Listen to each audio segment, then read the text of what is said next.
날이 새매 유대인들이 당을 지어 맹세하되 바울을 죽이기 전에는 먹지도 아니하고 마시지도 아니하겠다 하고 이같이 동맹한 자가 40여 명이더라.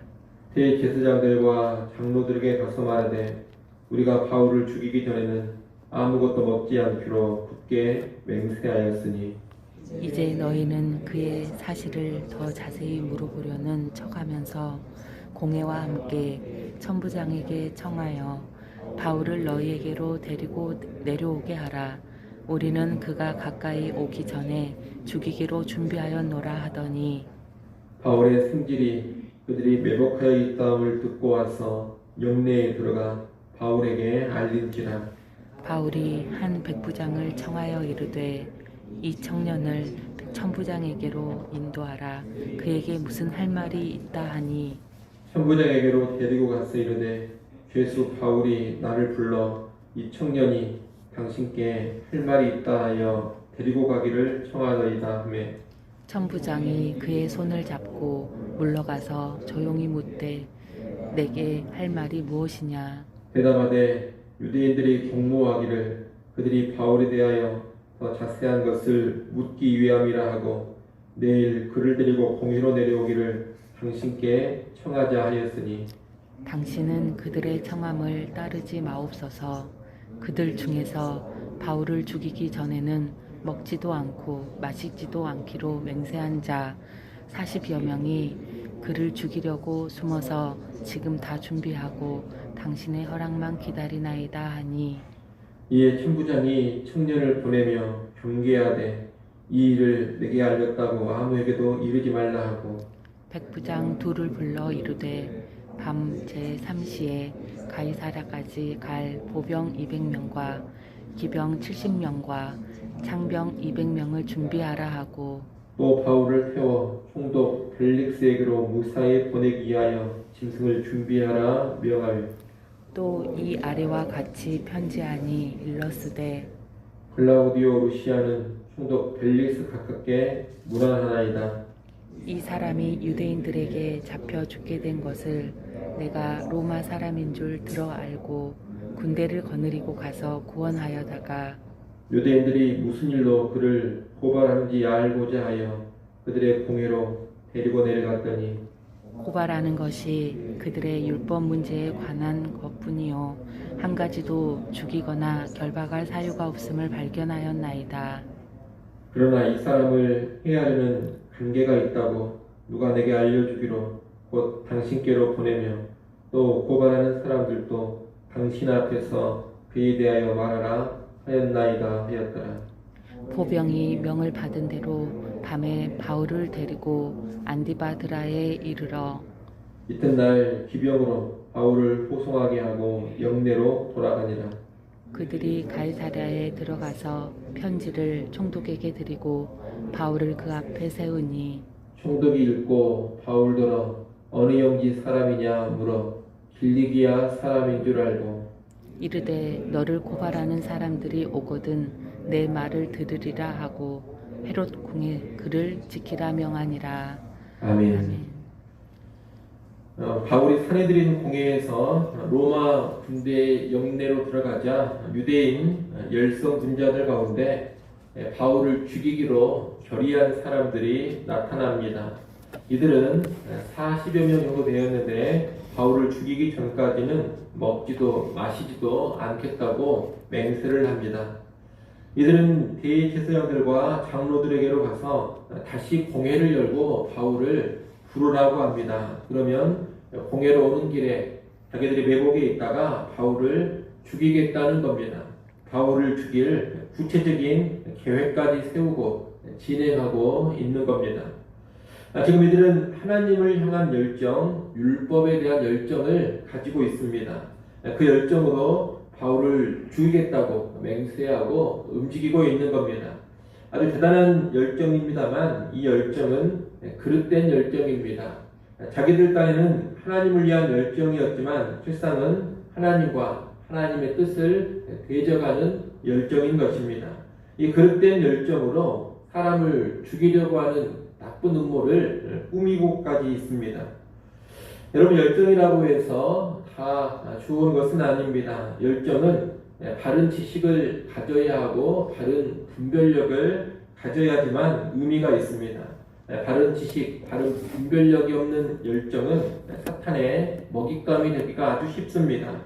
그런 열정은 어리석은 길에 빠질 뿐만 아니라 아주 위험하고 잔인한 일도 서슴지 않게 됩니다. 우리는 그런 열정을 경계하고 언제나 바른 지식, 바른 분별력을 겸비한 건강한 열정을 소유할 수 있어야 하겠습니다. 이를 위해서 늘 성경의 진리를 배우고 익혀야겠고 진리 가운데서 불타오르는 열정을 소유해야 하겠습니다. 아울러 대제사장들과 장로들이 이 음모를 수용하고 함께 진행하고 있다는 것도 우리는 주목해서 봐야 되겠습니다. 원래 산헤드린 공회는 어떤 음모에도 공조를 해서는 안 됩니다. 그런데 산헤드린 공회의 주축인 이 사람들은 거짓을 동원해 사람 하나를 암살하려고 하는 그런 음모에 동조하고 있습니다. 공정한 법 절차를 밟아서 판결해야 하는 곳이 산헤드린 공회입니다. 공회의 의무에 충실하고자 한다면 오히려 이런 음모는 막아야 합니다. 하지만 이들은 스스로 공회의 의무를 저버리고 악한 음모에 동조하고 있는 겁니다. 이들을 보면 종교 지도자라기보다는 정치꾼들과도 같습니다. 겉으로는 종교인이지만 안으로는 음모와 암투, 술수가 가득합니다. 법을 말하다가도 여차하면 법을 무시합니다. 필요하면 거짓을 동원해 사람을 죽이기도 합니다. 예전에 예수 그리스도도 그런 방식으로 죽였고 지금 바울도 그런 거짓을 동원하는 방식으로 죽이려고 합니다.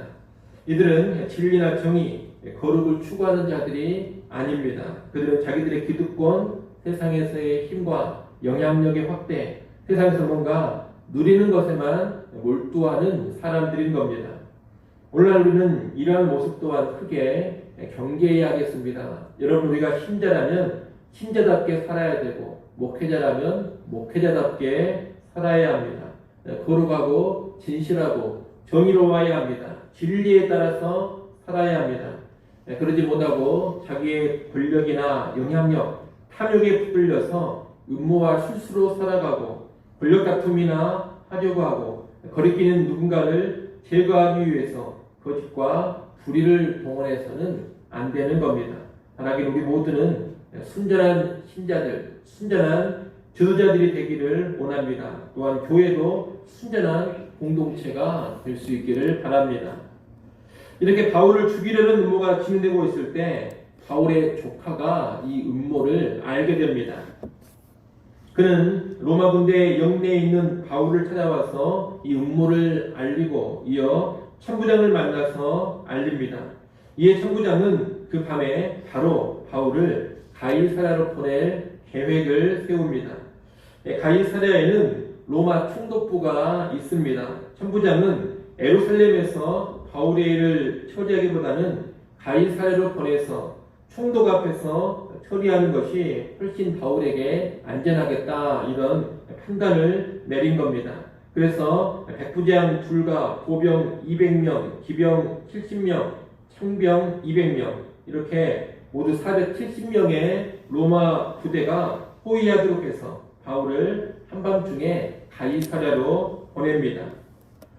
아울러 천부장은 바울과 연관된 사항을 간략하게 보고하는 편지를 써서 총독에게 보냅니다. 그 편지에 보면 바울은 로마법에 따른다면 정죄받을 어떤 일도 하지 않았다고 밝힙니다. 다만 유대인의 율법 문제, 다시 말하면 그들의 종교 문제로 인한 고발, 고소일 뿐이라고 합니다. 31절 이하에 보면 바울은 이 편지를 가진 로마 군대의 호의를 받으면서 예루살렘을 떠나 다음날 가이사랴에 도착합니다. 로마 총독 벨릭스는 천부장이 보낸 편지를 읽고서 바울에게 네가 어느 영지 사람이냐고 묻습니다.